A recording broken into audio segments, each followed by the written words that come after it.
কিছু বলার জন্য অনুরোধ করছি। আপনারা হয়তোবা জানেন যে আমি শুধু এই রাসেল চেয়ারম্যানের ব্যাপারে কথা বলছি সেটা কিন্তু নয় প্রিয় বন্ধুগণ।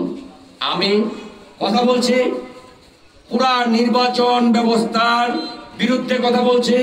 শেখ হাসিনার সরকারের নির্লজ্জ বেহায়া নির্বাচন কমিশনের যারা দায়িত্ব পালন করেছেন, প্রশাসনের যারা দায়িত্ব পালন করেছেন, আমি কিন্তু তাদের বিরুদ্ধে কথা বলছি। তৎকালীন উপজেলা নির্বাহী অফিসার কাবিরুল ইসলাম এই ভোট চুরিতে উনি সরাসরি সহযোগিতা করেছেন। তৎকালীন সহকারী রিটার্নিং অফিসার জাকির হোসেন তিনি এই ভোট চুরিতে সহযোগিতা করেছেন। তৎকালীন জেলা নির্বাচন কর্মকর্তা মেজবাউদ্দিন সহ 3 জন প্রিসাইডিং অফিসার সহ যারা অবৈধভাবে অবৈধ পন্থায় একজনকে নির্বাচিত ঘোষণা করেছেন, জনগণের ভোটের সাথে রায়ের সাথে যারা বেইমানি করেছেন, আমি আজকে তাদের এই সরকারের কাছে, এই নিরপেক্ষ সরকারের কাছে আজকে আমি তাদের শাস্তি দাবি করছি।